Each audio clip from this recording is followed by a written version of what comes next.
in brightest day, in blackest night. All other podcasts tremble in fright. Losers cower before the power. Oranges lust and blues you can trust. Indigos feel and white ones heal. Yellow scare and green ones dare. That sapphire love and black hands glove will rock your foundation without hesitation. Chad and Marge face evil's might. Respect their power, for they'll make you see the light.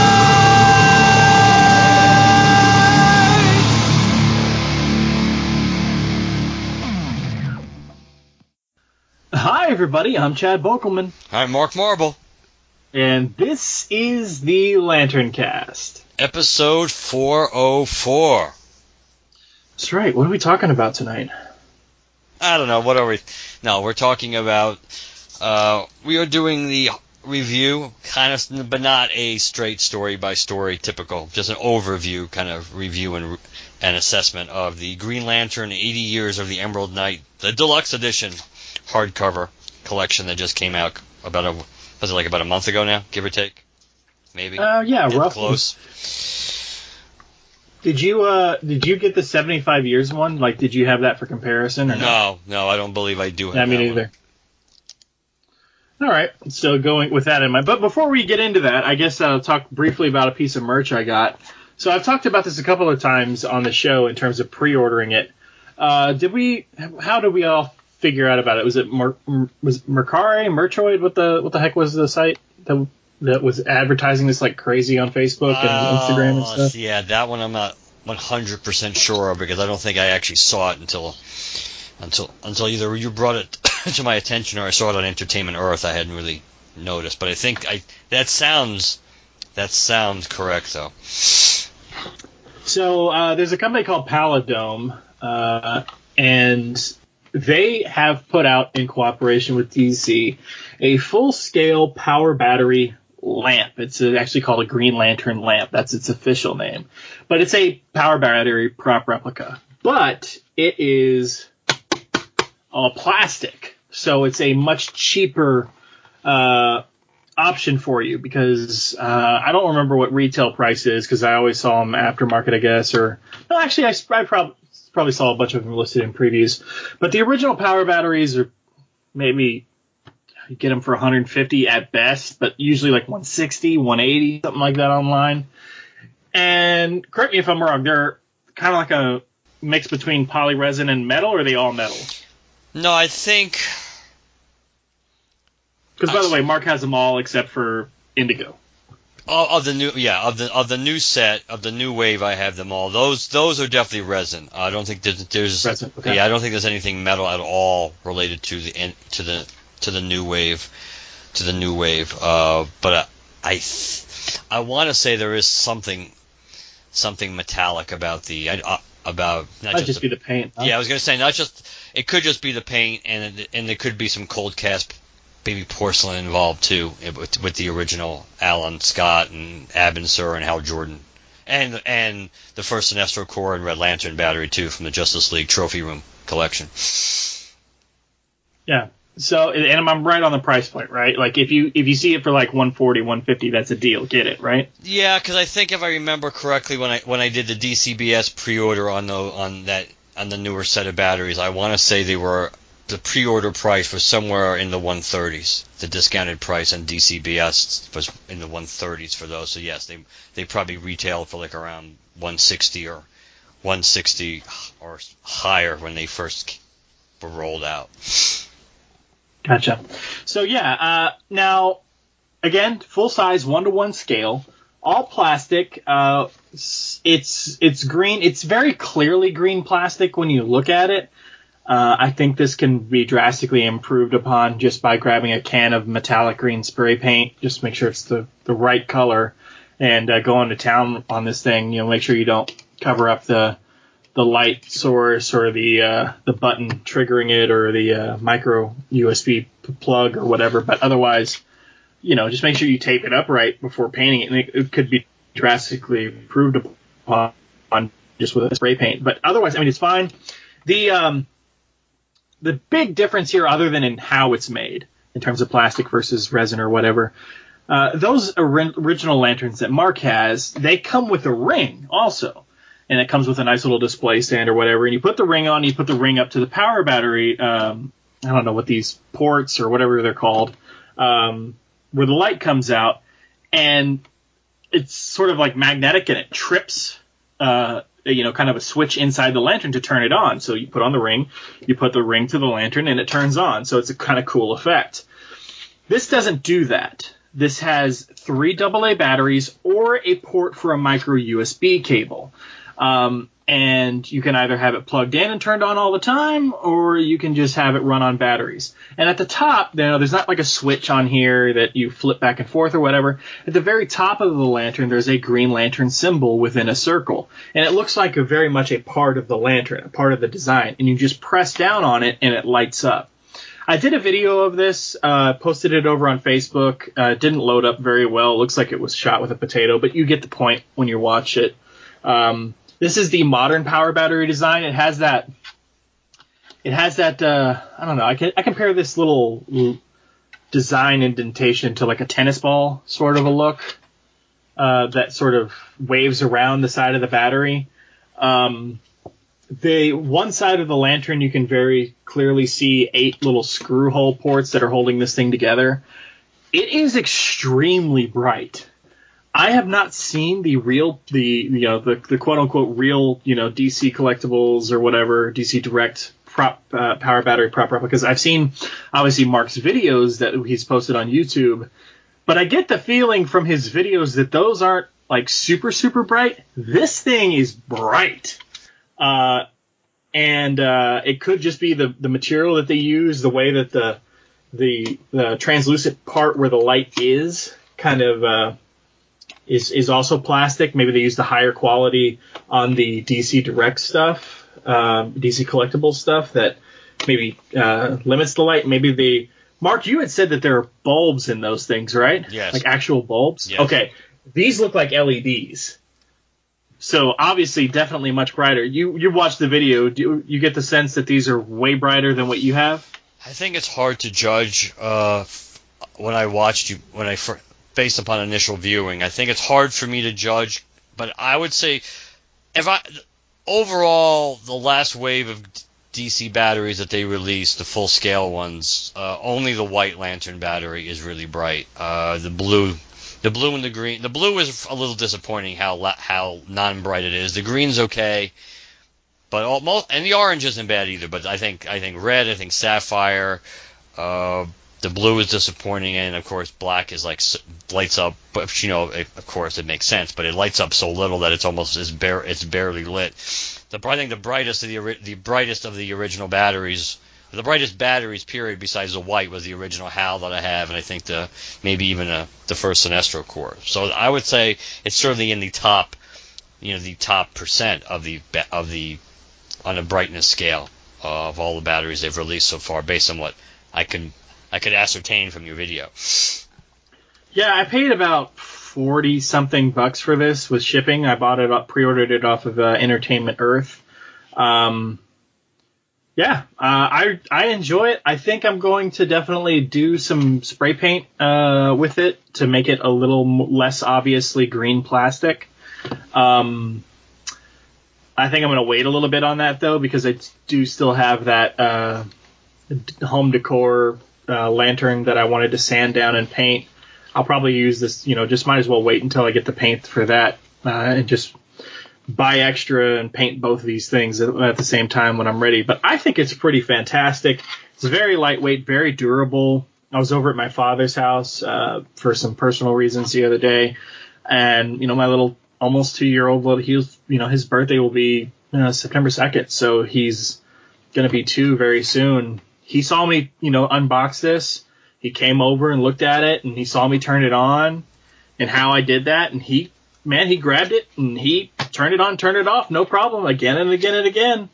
And, like I said, it's plastic. So, I let my little brother have it for a little bit, and I got it back, and it's not really dinged up. So, it's definitely play with it a bit, not do anything. And like I said, it's only like 40-something bucks, so, it's a nice, cool prop replica. But if you think the kids would enjoy it, you don't really have to worry about them knocking down your nearly $200 resin lantern and breaking it or having to replace a bulb or whatever. It's plastic, kind of no big deal situation. So if you have kids, if you're the type of person who just wanted a green power battery, you didn't want all the others, and you just, you didn't want to spend a ton of money and you just want a green lantern, and then this is it. It's full size and it's awesome. I love the idea that my favorite, other than the fact that it's very bright, which for me, that was always a very big contender for me because it's one of the most powerful weapons in the DC universe. So, like, whenever I imagine a Green Lantern lighting up one of these things or lighting up his ring, I imagine this explosion of light, this massive amount of light that you just go, wow, that's just power, just exudes power. I think of hitting, lighting up a lantern as like, one of those 1,000 candle watt, whatever, the ones that can signal a plane or whatever, those massive flashlights that just burn out your retinas if you look at them for half a second. Like that sort of thing. Now, obviously this isn't that, but it's very bright. So it definitely meets that criteria for me. And it's cheap and durable. But my favorite feature, is the option, it had the batteries, but the fact that it has this micro USB port to where I could just set it up a certain place, plug it in, and turn it on if I so choose. I can imagine a setup in a future house or, when I have my own apartment someday, having a nice little room or certain display area or whatever, just set this up and just leave it on permanently.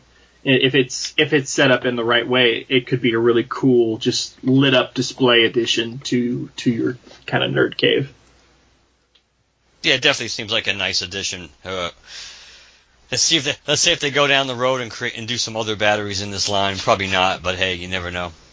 And I'm sorry. Okay, I was gonna say you could see them doing it and again crapping out before they finish the entire line. Well, I mean, at least we'd be more likely to get an indigo staff if it's made of plastic. Yeah, except for, I think the issue again with indigo probably all along was the fact that they had to create something different. When with all the other batteries, they just had to other than the Red Lantern battery, they basically could use the same basic design, just change the symbol, change the and the handle depending on which Sinestro Core battery I think you have. I think one of the batteries has the altered handle. I think, or maybe that's just wishful thinking. I don't remember at this point. But either way, the basic batteries are exactly the same, just with different paint jobs. So in the Indigo Tribe was always that was part of the issue. I think they realized if they wanted to do it accurately, they had to make something different. But they really should have figured that out before they went down that road. If you're gonna go down that road and complete and give you everything but one, they give you 8. And then crap out before they give you the 9th one. That's pretty cheesy. I'm still a little bitter about that because I really didn't need to have the damn Sapphire battery if they were never going to make the Indigo Tribe. Whatever they decided to do, even if they copped out and made it a battery, which we know would have been incorrect, but at least they would have covered their bases for every core. So by not doing it now, I didn't like the Star Sapphire battery because that one was like. I mean, other than the color being the different thing, the design of that power battery in the comics was like if you grab the bottom of the lantern and the top of the lantern and pulled and sort of stretched it, and then it also had a sort of crystalline look to it, and not very obviously, but there were obviously touches of it. And the way that DC Direct decided to do the prop replica was just straight up a violet battery. They didn't change really anything about it to match what it was in the comics. And I was really hopeful for it, too, because they did so well with, the red power battery and the yellow and the blue. And I was just like, okay, look, they're taking these design implementations, and it looks like it does in the comics. They're clearly going to change especially with the red one, because the red one is very clearly a different battery. It's a completely different design centerpiece to, other than forgetting just the handle, the whole the whole center unit is a completely different thing. So I was like, oh, if they're willing to go this far, clearly they're going to do the Sapphire battery justice. And it just came out, and it was just a painted Green Lantern, basically. Yeah, they definitely mailed it in on a lot of those. It is still one of the things that I regret they didn't finish the set because I thought it was a cop out. I think it also makes me, I mean, who knows, maybe someday someone will make, they'll make some kind of version. Doubt it, since we haven't seen the Indigo Tribe in 1,000 years. But you never know that there could be, we could get an Indigo Tribe prop at but it does bother me just because the collection is incomplete, and the fact that I went out of my way retroactively, though as a gift, but still to go out of my way to try to get the Sapphire battery just so I'd be prepared for the Indigo Tribe whenever they did it, and of course they never did it. So now I have a battery I really didn't really give a crap about the core to begin with, and now I have the battery, which still is nice to have, but still, technically you have all the batteries that were actually batteries, but still it's incomplete because you don't have the Indigo Tribe, and it does so. But at least we got the blue and we got the white, and so I'm happy with those. But this is cute. I mean, especially like you said, if you had wanted one before and you had passed on it, this certainly is a very affordable version to get, and the fact that you can just plug it in with the USB is always a plus, because that was one of the weaknesses with the Kyle battery versus the other Green Lantern batteries that they did, the battery props. Besides the fact it wasn't full scale, it was the fact that one couldn't light up with a ring, so you had basically only had two options. You had off and you had on, and would either just stay on, and yes, they were watch batteries, but still they would either stay on and just drain the button cells all the time, or it'd be off. You couldn't light it up like you can with all the other batteries. So that was inconsistent too. Kyle's full scale would have been pretty damn neat with the same ability to the magnet ring, but a nice addition to the battery collection. It's been a while since we had something added. For sure. And the video that was over on our Facebook page, if you guys want to watch that. So, speaking of nice additions to our collections, or if it actually is, take a look at this. Take a look at this thing. You want to start, I guess, with the cover. So it is hardcover. So there's a dust jacket, and I've taken mine off to compare the dust jacket with the printed stuff on the actual hardcover. You want to start there, and let's see what we think of this design. I do like the picture of Hal. It's not the best interpretation of Hal, but I've always been a fan of the covers that have basically a composite of older covers from other books in the series, or other books featuring the character. So I do like the fact that they do give us a background of some really important issues, including you got Final Night 4 and like Green Lantern. What's it?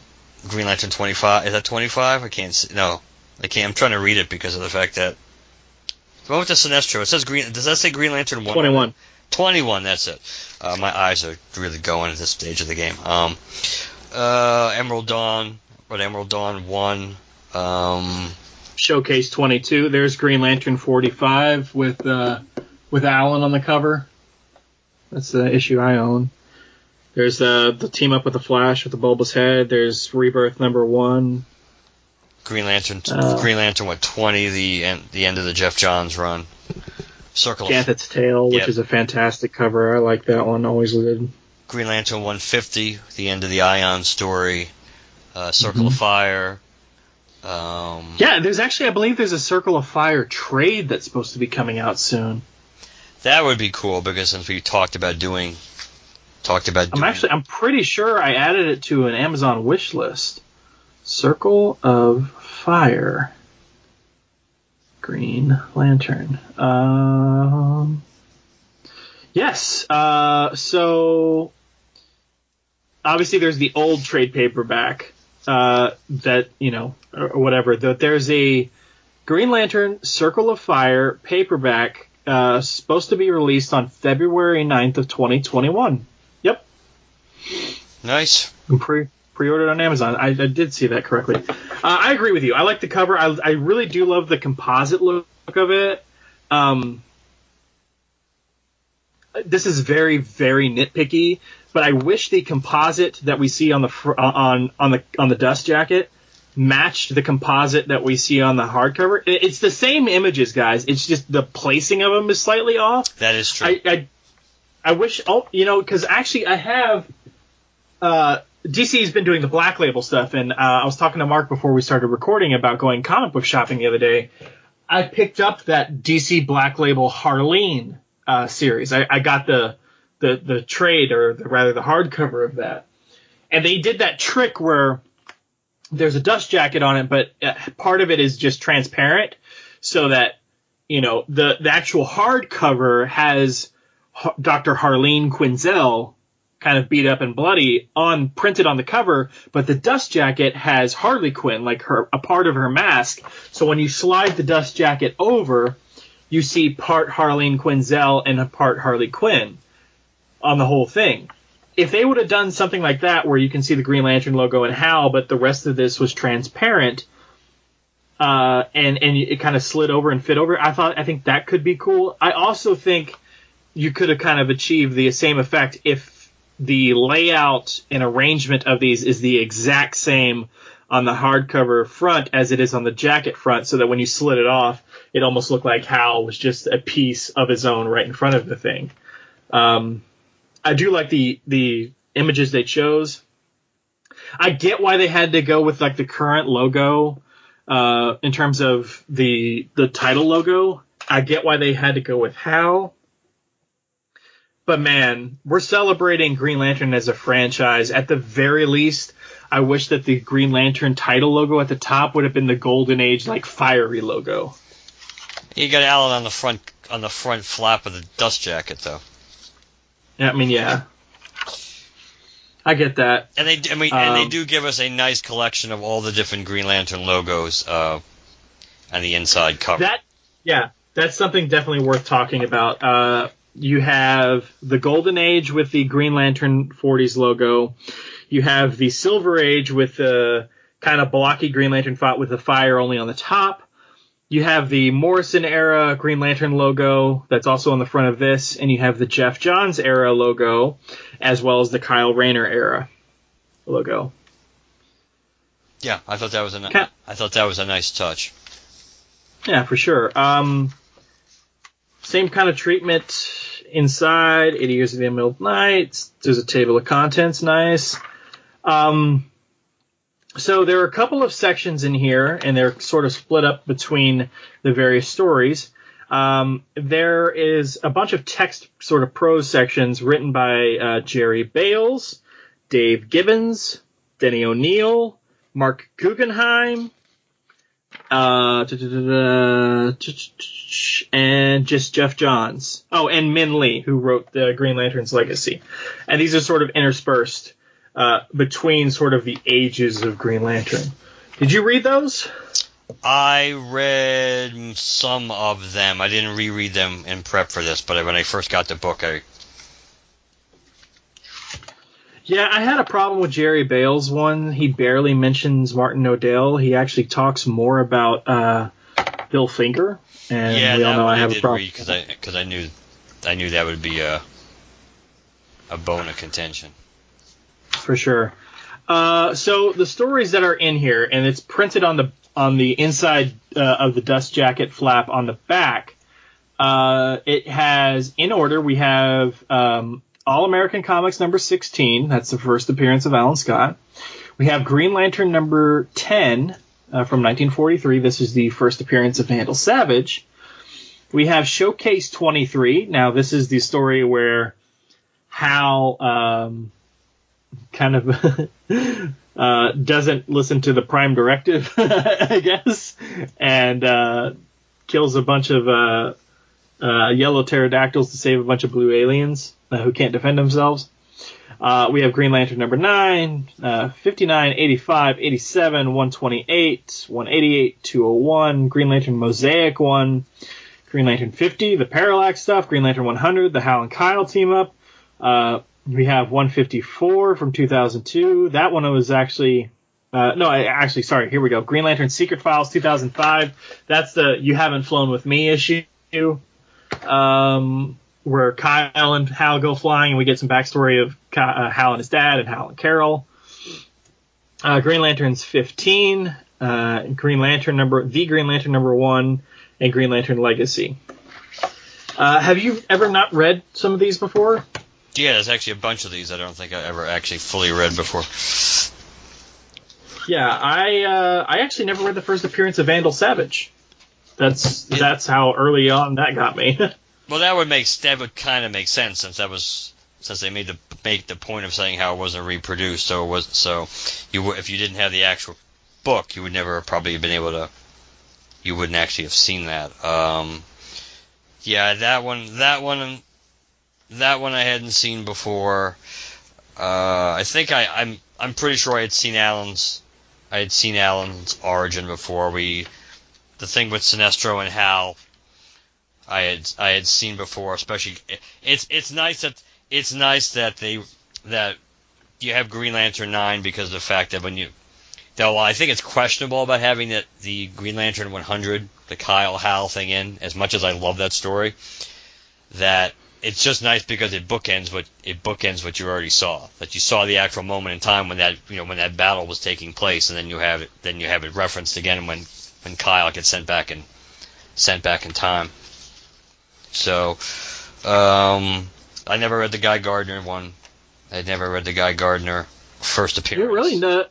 Yeah, 59. So that one is almost a Silver Age Elseworld story, right? Because essentially Hal is learning about his own origin, and he figures out, why he thought to call himself Green Lantern. It was like a mental implantation by Abin subconsciously, but also that there was somebody else that could have also been Green Lantern. And then the Guardians literally go, "We can show you what would have happened. This machine can compose different possibilities in the future based on alternate postulates of events." So it's literally almost an Elseworld story, but it's funny because the way it ends is Guy, has a really stunning career as a Green Lantern, but he ends up dying only for Hal to get the ring anyways. I know. Guy gets the space corona, and then he ends up having to give the ring to Hal. Hopefully, he's not wearing a mask, so he might end up giving Hal the space corona too. Nice going, Guy. But yeah, I had not read that story, but it was a clever way of introducing Guy, and then Hal, of course, decided to stalk Guy, and we're gonna be friends. Okay. So yeah, I had not read that story. I hadn't read Green Lantern 128 with the Hector Hammond thing. Mm-hmm. I don't think I'd actually ever read the Mogo Doesn't Socialize, though. Of course, we all know the story. And it was adapted into animated right. form. So yeah, I didn't have Green Lantern Corps 201. Never read that. I do like the fact that at least we got the explanation for why when we were talking in advance about what was going to be in this issue. They mentioned Green Lantern 49, which really didn't make any sense. I mean, if you're going to have 2 parts of Emerald Twilight, why not 3? But then you realize that they just had the great Darryl Banks cover for Green Lantern 49, but only Green Lantern 50, which makes sense that Emerald Twilight is in here. Mosaic number 1 is just such a confusing damn story. I definitely had no. Yeah, the idea of throwing anything Mosaic in there, even if it's a relative almost one and done. So before we go that far, if you go to page 213. I was close anyway. 213. Okay, and Emerald Twilight. Right. Turn the page. Yeah, I know. It's more random covers, or another full page of the random covers. Right. So so basically, guys, what you see on behind Hal in the dust jacket and printed on the actual hardcover is printed here on page 214. This is the only page like this. this design is used like as sort of background images or surprint or whatever for some of the text pieces. But this is the only full page just by itself of this random design. Why is that? It's because when you turn page 215 and 217, it's a page turn reveal of Parallax.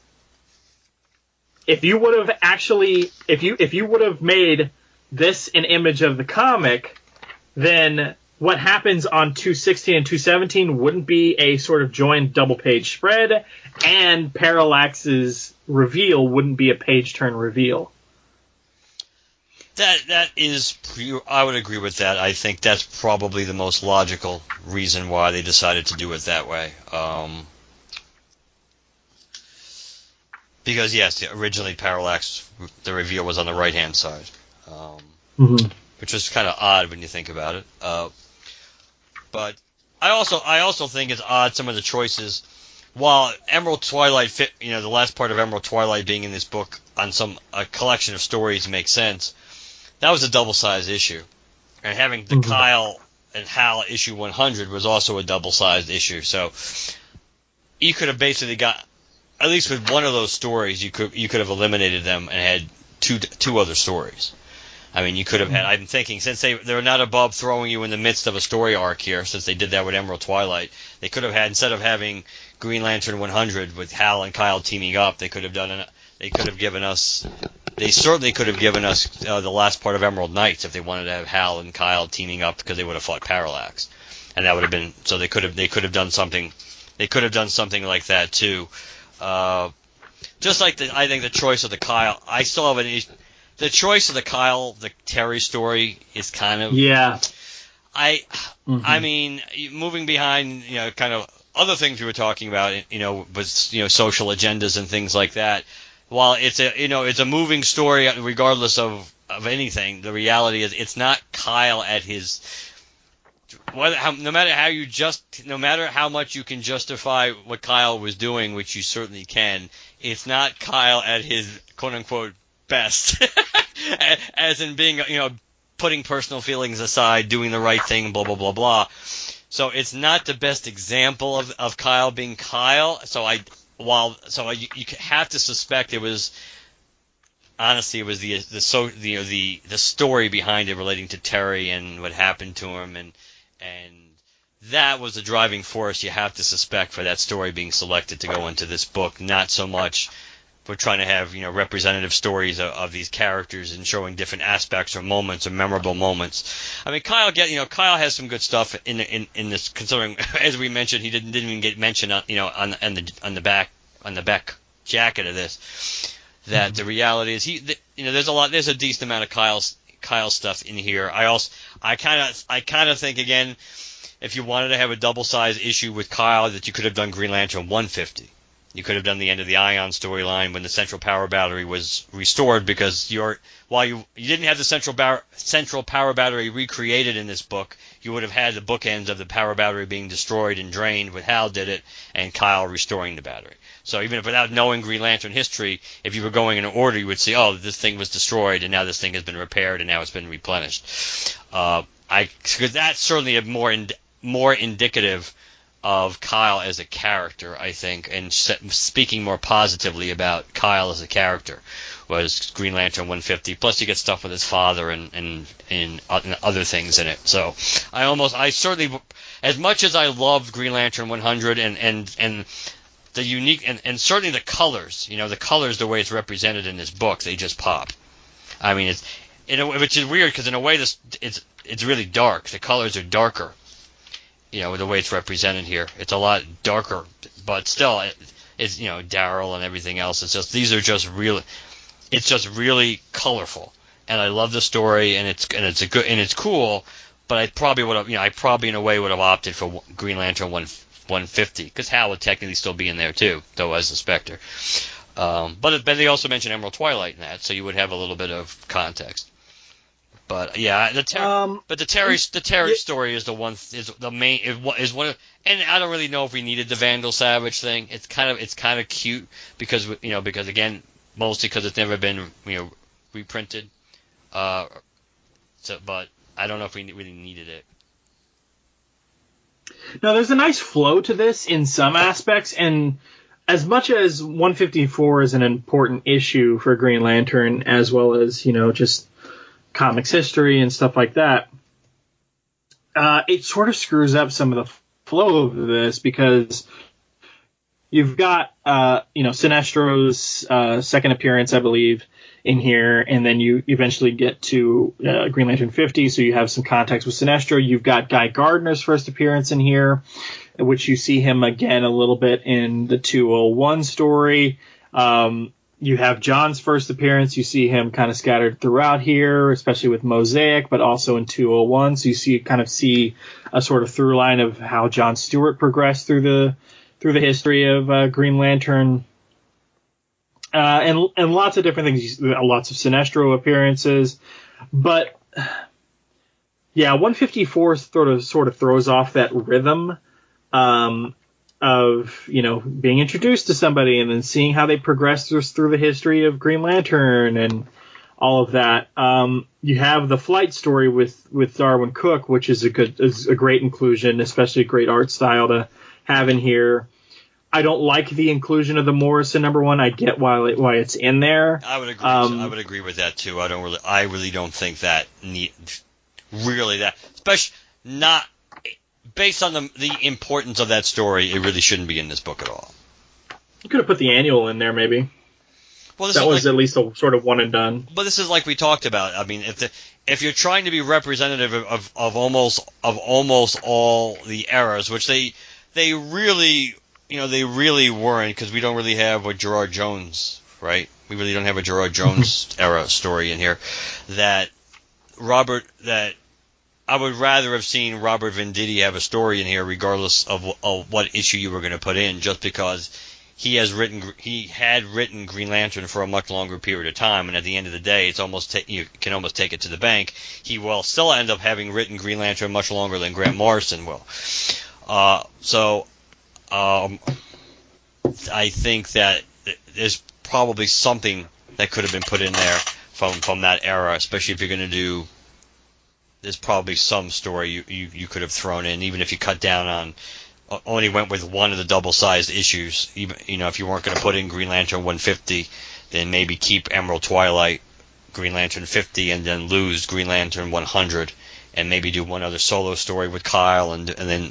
If you're going to do that, or do a two-parter, with Kyle, lose issue 154, and then do that extra space you would have for another issue. Do something from the Venditti era, just to kind of.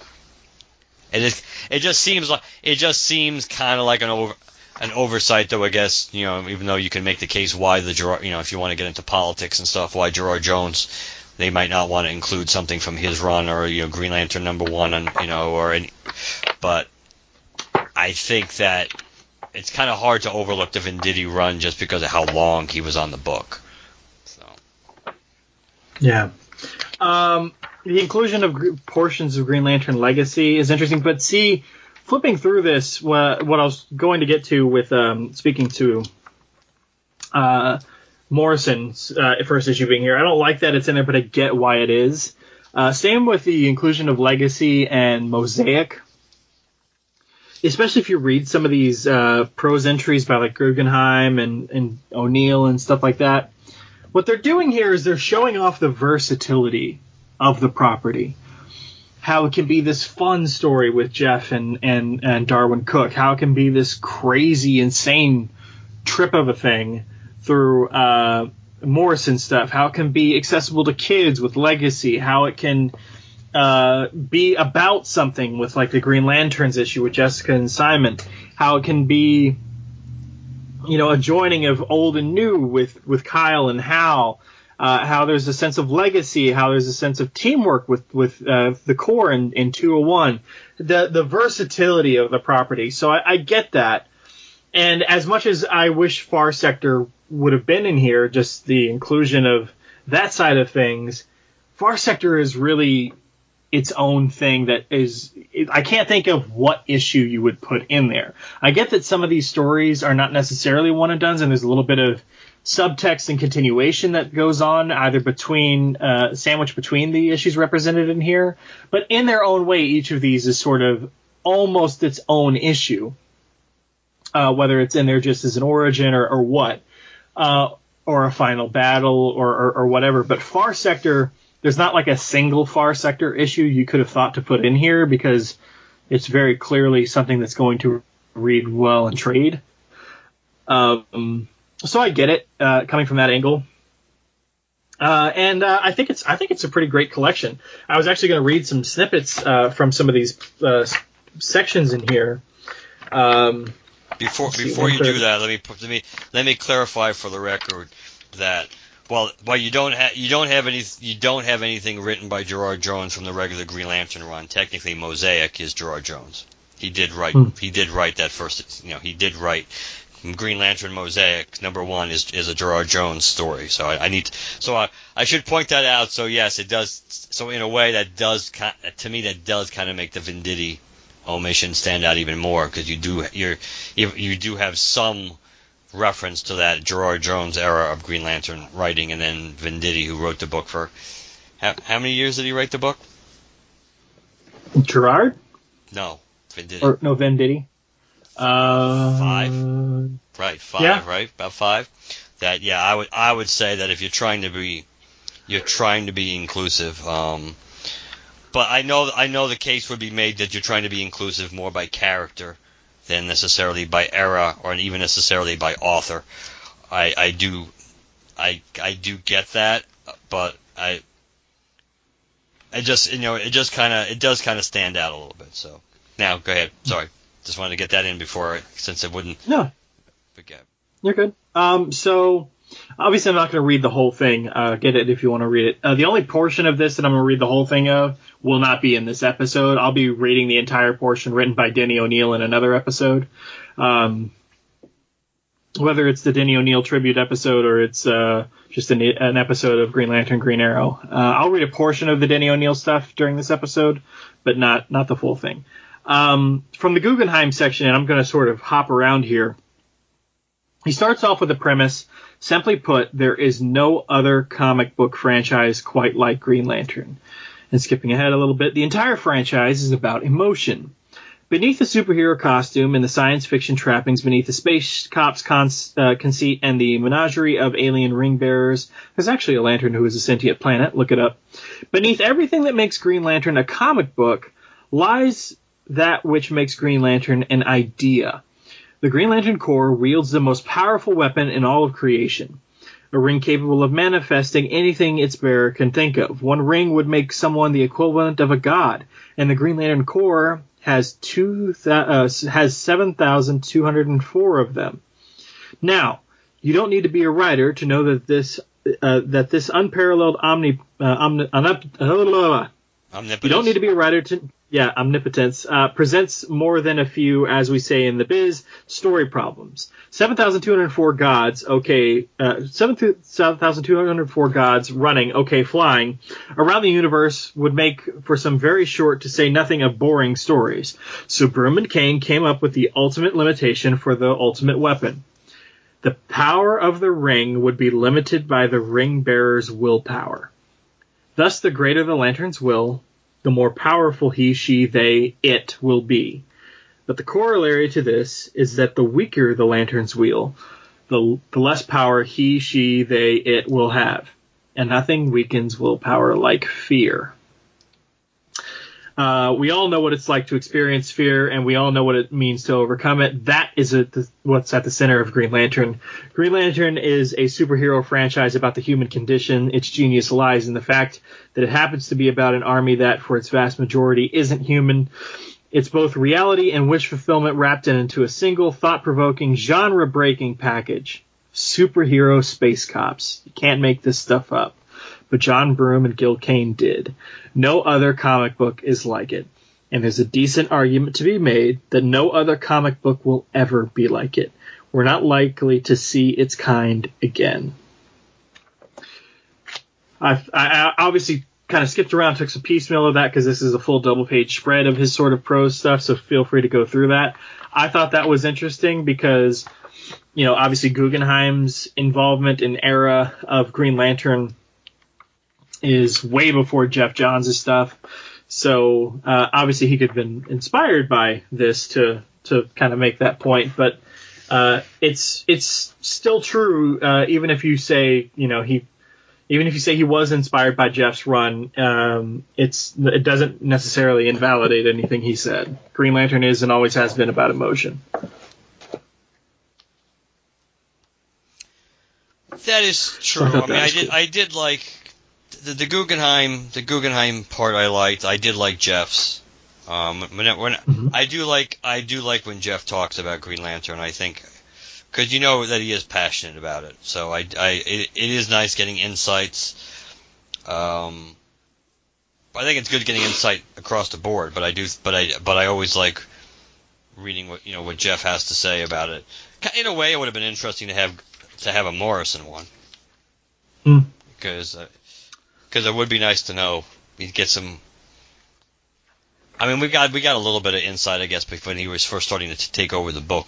How he viewed the concept and things. But based on the context of what we've gotten so far, in a way, it would be interesting if we could have. If you're gonna include a story, and if you're gonna include a story, it wouldn't have hurt to at least have like 1 page or something from those people that are giving you stories. Sure. But I mean, not everyone needed to be like double double pages. Like, I mean, obviously we know relevance wise we can understand why like Denny gets like 3 pages pretty much. Yeah.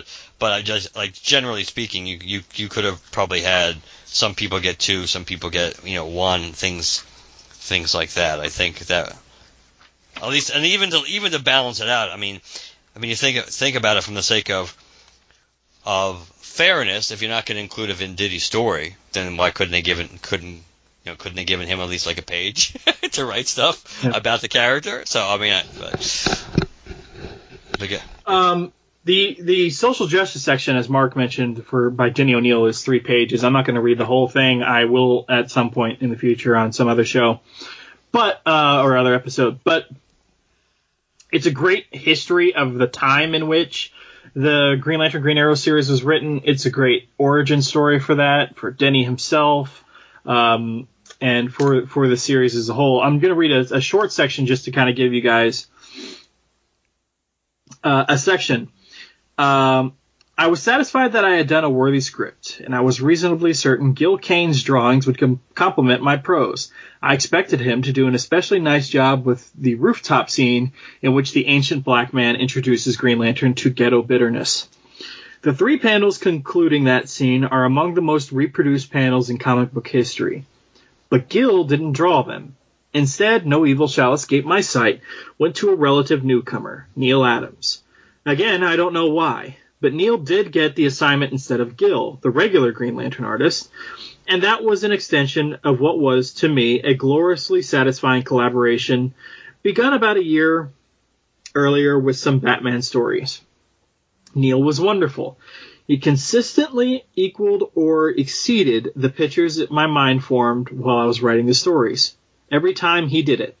Every one of the 150 images in that story would be better than I'd imagined it. To see my description so totally realized was a spooky and stunning experience, and I think it inspired me to innovate and to improve. I felt confident that Neil would be there for me. Neil would deliver, and Neil did. On Green Lantern, Green Arrow, as well as the Ra's al Ghul and Talia saga we did for the Batman and Detective Comics titles. He is an immensely gifted individual with his own approach to comic art, basically a realist whose imagination can stretch the parameters of things as they are to include the extravagant and the fantastic. If superheroes existed, he once told me, they'd have to look the way I draw them. We are vastly different people, Neil and me. A few years ago, we were together in Chicago on a public relations junket, and after a full day in Neil's company, I began to realize we agreed on nothing. Zero zip. From which movies to watch on the hotel's closed-circuit television, to the merits of the paintings hanging in the Art Institute, to which of the pretty women strolling on Michigan Avenue we would most enjoy discussing Schopenhauer with. While we were actually collaborating, though, we hummed in unison like tuning forks. Our psyches were twins. Only the best marriages approximate the closeness of such an artistic pairing. As marriages have an alarming tendency to culminate in divorce, close collaborations generate jealousy, rivalry, and pettiness. Neil and I never became actively hostile, but the relationship did get strained and edgy towards the end. It might have gotten worse had we continued working exclusively with each other. We didn't. So, the only reason I read that snippet is because I always got that feeling, but neither of them really ever expressly said it. But when I've talked with Neil and I've talked with Denny, and those two are very different people, too much to the point where I was like, look, I know I've only talked with Denny like 3 times, but I don't know how this guy put up with Neil. Are you sure you guys got this collaboration down? So to hear Denny write about it, I thought was cool. And another, everything that Denny writes in his little social justice piece here that's 3 pages long is already stuff I knew. There's nothing new in there to me, but I figured I'd read it not just because of it kind of explaining the partnership between Denny O'Neil and how the fact that they are polar opposite people and were even back then. But also it gives a little known fact. Denny wrote the story for the first issue thinking that Gil Kane would draw it. Neil Adams didn't come in until later. So it's a fact of Green Lantern history maybe some people didn't know. That is true. Some people might not know that, and it's as we know, the world's made up of moments like that where somebody's supposed to do something they can't, somebody else steps in, and the rest is history. So it's like that stepping in for it's like that what in baseball, like that Wally Pipp moment. You just step in and people replace people, and it's like wow, it's like. And then sometimes you just never look back, So it's like, but yeah, it is kind of interesting that for just generally speaking, even for people especially for people who didn't know that, the idea that he was kind of expecting just like in a much different way, just like when Ron Mars got the Green Lantern book, he didn't know he was off and Hal in the Green Lantern Corps when he first got that book. It's like, hey, I get to write Hal Jordan. No, you don't. Well, kind of, but not the way you expect. For 3 issues. So yeah, it's just. I did have one other note I wanted to ask. Is this book the first time you'd ever read Green Lantern Legacy in any capacity? Yes. Okay, what did you think of what you read? That might be like a nice little preview of a future episode. I liked it. I thought it was pretty good. I liked seeing Iolande moved up to Queen. that was a nice. That's one of those things that grabbed you right away. It's like, she was Princess Iolande. I guess she got promoted. Having John be in there was nice. I do like the legacy, the idea that the grandmother character. I thought that was pretty cool, and tying it into Sinestro and everything else. I thought it was fine. I thought it was intriguing. It was intriguing enough. But like you mentioned, it does kind of stink on one level that, again, that Joe's not in this, but then especially because she wasn't in the 100-page 80th anniversary book comic, So not being in either is a right. It does kind of stink on that level. Well, she did get that splash page, right? Yeah, I know. She the 100. She is physically in the book, but and looking good too. But the reality is, I think. But you're right. At this point, she really only exists in one story and one storyline. So it would be out of context unless you wanted to just. And plus, it's relatively recent. So it'd be kind of hard to throw in, we'll throw in Far Sector #1. It's like, well, we're already up to, 6? We're already up to, issue 6 or 7. So, especially now that it's bi-monthly, that I guess timing is everything, and timing, unfortunately, worked against that. But it does kind of, suck a little bit, so. one thing I wanted to mention also was the price of this thing. So I recently purchased, obviously for a discount and everything online. I didn't buy it outright, but the Green Lantern Bronze Age Volume 1 or not Green Lantern, Justice League of America Justice League of America Bronze Age Omnibus Volume 1. And DC prices their omnibus about like $125, $150. So a book like this, especially with the title, not being just a hardcover, but saying having the words deluxe edition on it and everything, I had expected this to be at least $40, $50, but it's only $30 US, and that's a pretty darn good price for this thing. Yes, and plus obviously the odds are you can get it cheaper. I'm sure. Oh yeah. We got it cheaper when we got it on Amazon. I don't know what it's currently what their current price is. I'll double check that real quick. But yes, I mean, so even as a straight, I mean, I didn't get much of a discount. I think looks like I paid like $26.99 for mine. But even as a straight up without a discount, it's not how many pages are in this thing? Over 400. So over 400 pages. So you're certainly getting a lot of bang for your buck with this book on that level too. So, and again, they do, and just generally speaking, they include a lot of, they do include a lot of important stories, and it is somewhat, interesting, I guess you would have to say, unless they figure, and maybe this speaks volumes about they figure more people know the Hal Jordan origin than the Alan Scott origin. But when you think about it, they have you get John's origin.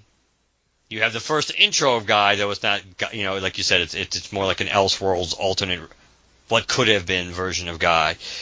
But you do get his first appearance. But you don't, and you get Kyle getting the ring, so you could make the case that's the first moment he becomes Green Lantern, though it's not his first adventure as Green Lantern, but they don't give you Hal's origin, though I guess they might have felt because of the Guy Gardner story, you're kind of getting 2 for 1, which I think is fair, sure. Which I think works. I think that was probably a good compromise to do that. It almost happened in almost every Silver Age story towards the beginning. Almost every issue of Green Lantern had a recap of Hal's origin in some way, shape, or form. Right, and you definitely get it in the Guy story. I mean, you get Hal's origin before you get the alternate reality Guy version. So so that makes that is the easy explanation for why they wouldn't do that. But so, well, I have one final question about it. For the price point, great. I think we've agreed that great price point, great layout in terms of spread. Not the worst choice in issues. We've talked about how we wish they would have done some things different, but by and large, it's relatively cohesive. So with the design, the layout, the quality, the price, 2 questions. Okay. If someone has never read Green Lantern, would you give them this? Or if someone would like to get to know Green Lantern better, would you give them this? Or recommend they buy it, rather?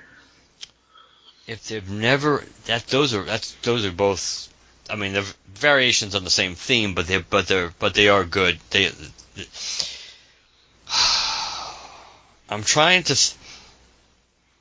Because again, the key to answering that would be conceptually. Do you think the stories in this book are very representative of what the Green Lantern, how you described it, and what like how Guggenheim talked about it? Does it really do a good job at basically manifesting the concept and or the characters? Do you feel like you learn a lot about the characters themselves, or learning about what Green Lanterns are? And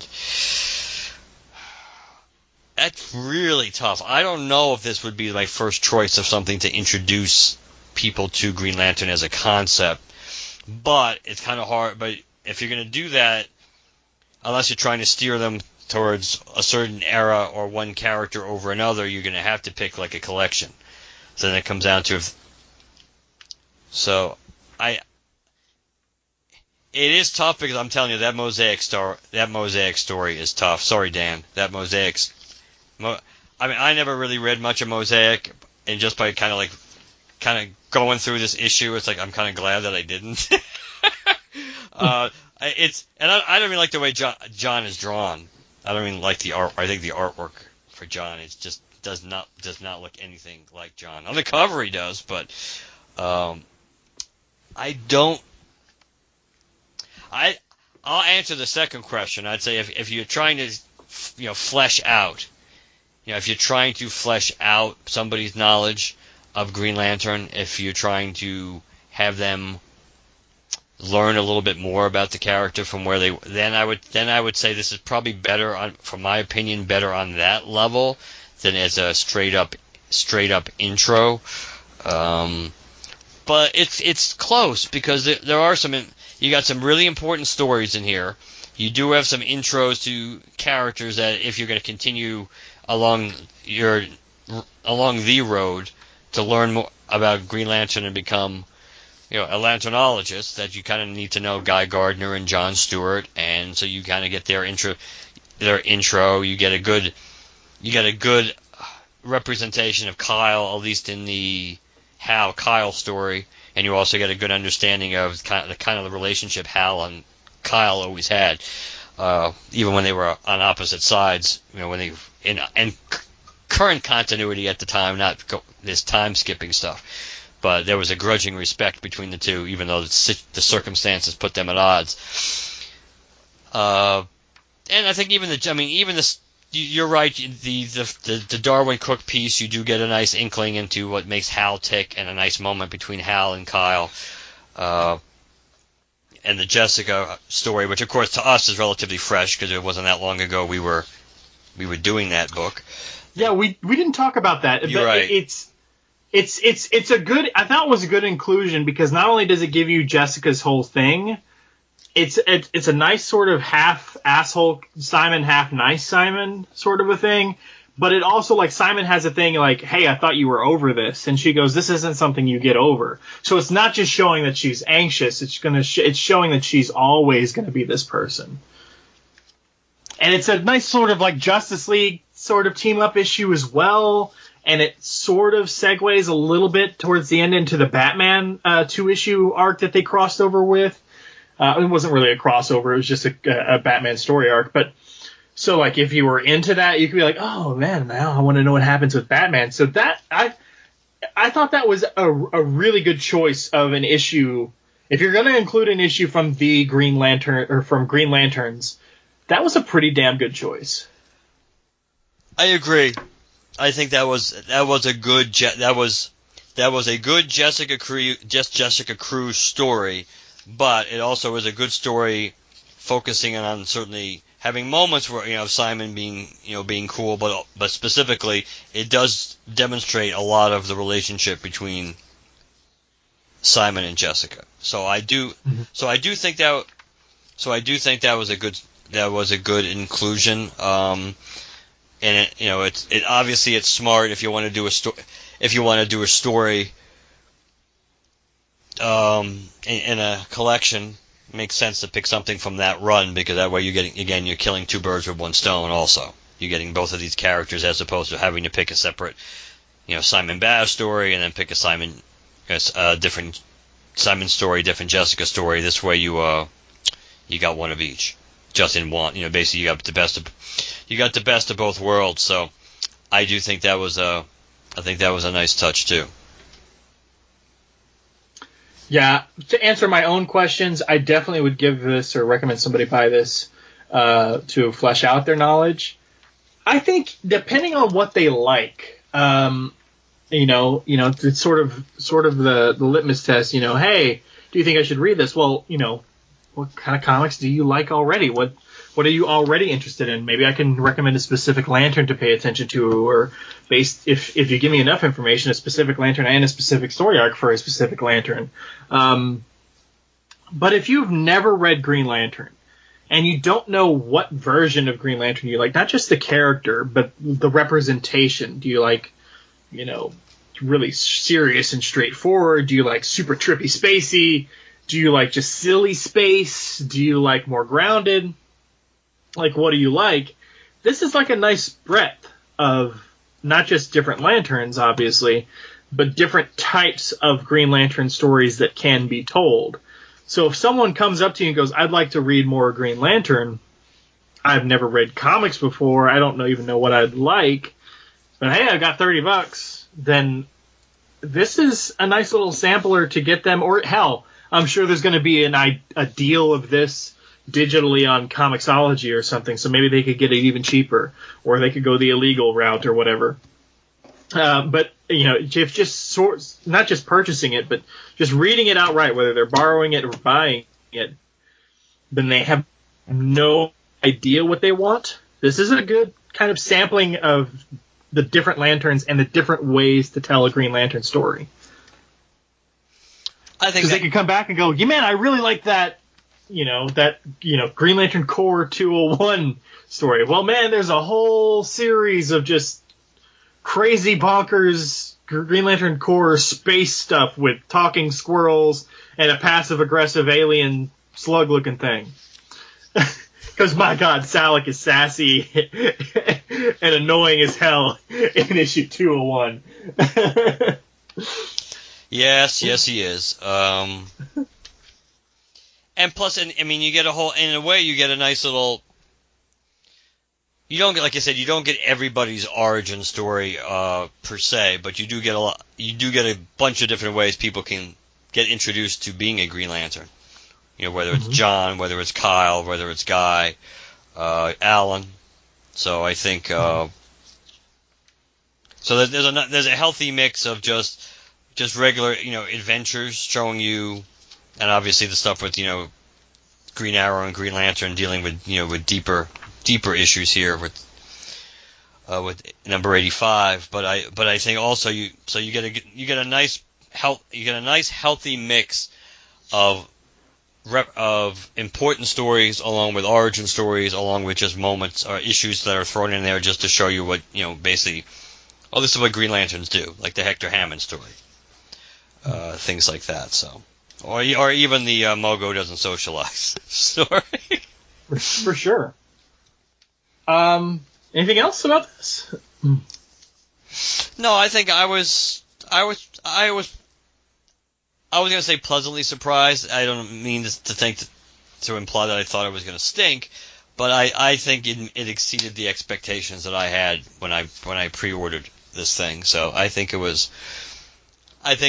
very representative of the concept and all the different characters, and so I think it's worth adding to your Green Lantern library. For sure. One little small note on the spine, the little Green Lantern logo at the top from the Silver Age, whenever a character would appear, let's say in one of the Justice League crossovers with Justice League would crossover, and they were always called crises, by the way. Some DC knowledge for you. When the Justice League would have crossovers with other worlds, like Earth 3 or whatever, it was always, the storyline was always called Crisis something. That's why you got that big arc in the 80s called Crisis, because it was a big crossover kind of multiverse story.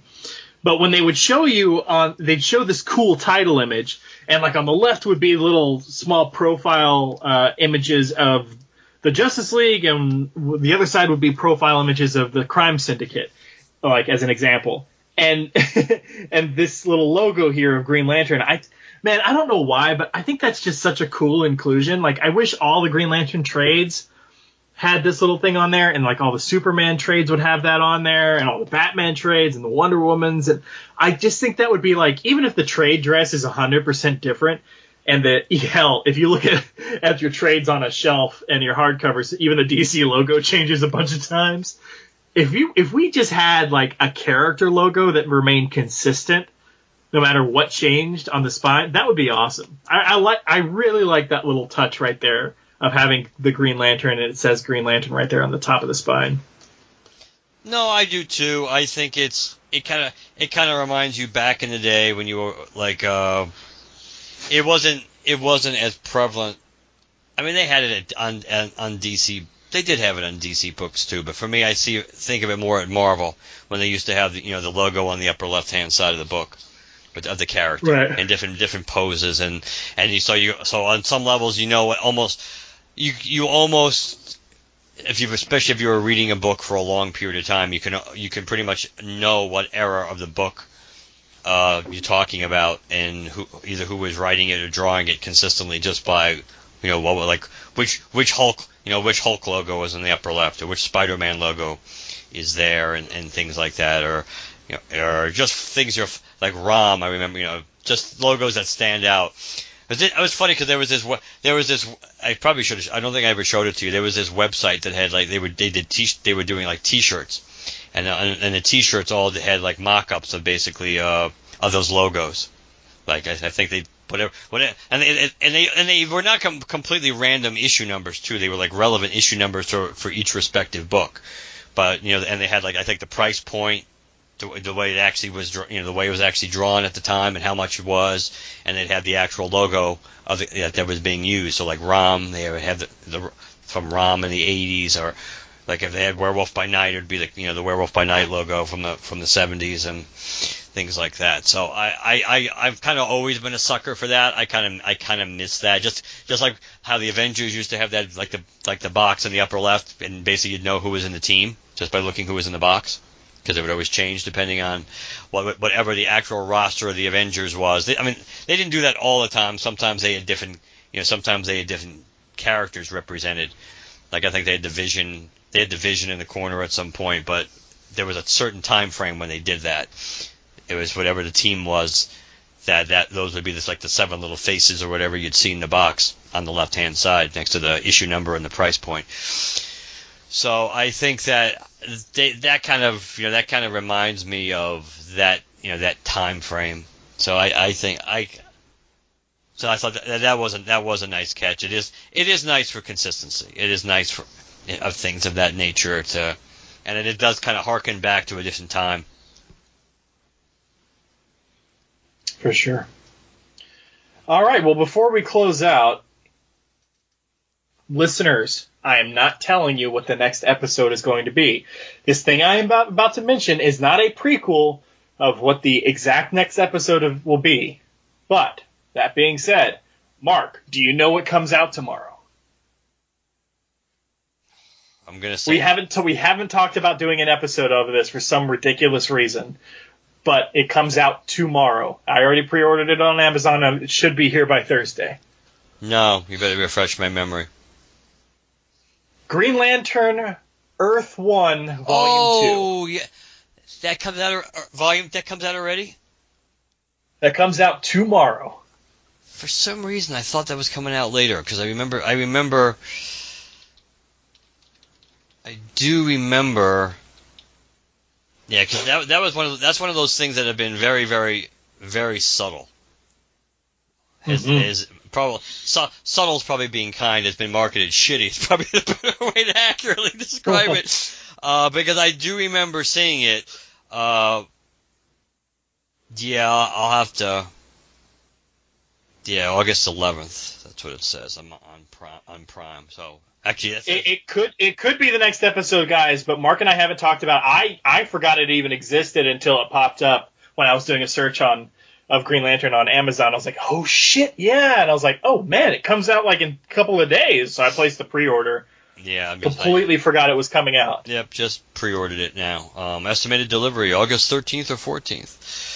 Yeah, mine says it'll be here on Thursday. So if as long as I get it by the weekend, then again, we're not telling you this is what we're doing, because our track record of doing this I try to purposely avoid this from now on, because there's always complications that can come up, even if it's unforeseen. So, but from my perspective, there's no reason why we can't aim to do that, assuming we both get the book, by the weekend. Then there's no reason to think that we can't do it. But yeah, for sure. Cool. Yeah, I didn't want to drop it on you and like promise it being the next episode, but I was just like, this is a big thing to come out for us to not even have it on our list of topics to discuss in future episodes. Well, because again, like we kind of alluded to a few minutes ago or a few seconds ago, it was really subtly dropped out there in like solicits, but it wasn't really pushed or anything.